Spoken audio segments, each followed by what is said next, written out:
ہر قسم کے روحانی جسمانی وظائف کے لیے پیر عصمت اللہ نقشبندی چینل کو سبسکرائب کریں۔ نحمده ونصلي ونسلم على رسوله الكريم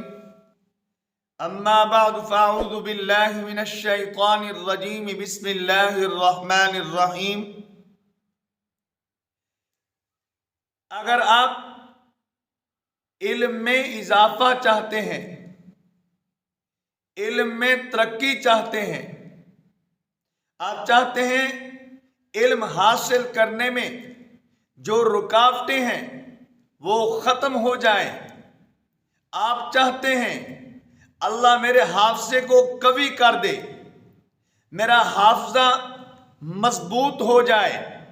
جو چیز میں یاد کروں وہ میرے حافظے میں محفوظ ہو جائے،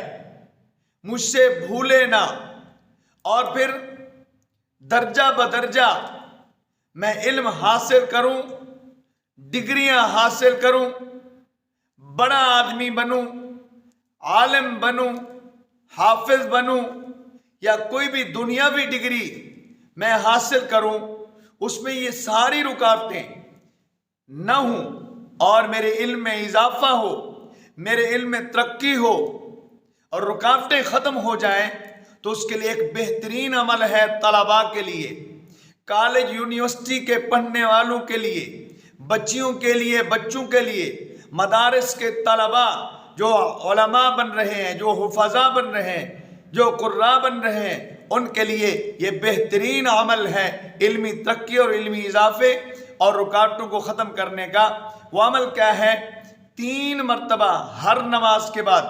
درود ابراہیمی کو پڑھنا ہے۔ پھر آپ نے قرآن پاک کی اس آیت سورۃ بقرہ کی، اعوذ باللہ من الشیطان الرجیم، سبحانک لا علم لنا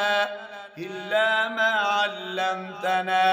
انک انت العلیم الحکیم، اس کو 11 مرتبہ پڑھنا ہے۔ پھر آپ نے کہنا ہے رب زدنی علما، اس کو آپ نے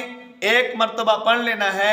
3 مرتبہ پڑھ لینا ہے، 11 مرتبہ پڑھ لیں یا 7 مرتبہ پڑھ لیں، آخر میں پھر درود ابراہیمی کو 3 مرتبہ پڑھ لیں۔ انشاءاللہ اللہ رب العزت آپ کے علم میں اضافہ فرمائیں گے، علمی ترقیاں نصیب ہوں گی، علمی راستے میں جو رکاوٹیں ہیں ختم ہو جائیں گی، بڑی سے بڑی ڈگریاں آپ حاصل کرنا چاہیں گے انشاءاللہ حاصل ہوں گی۔ اللہ مجھے آپ کو عمل کی توفیق نصیب فرمائے۔ وآخر دعوانا الحمد للہ رب العالمین۔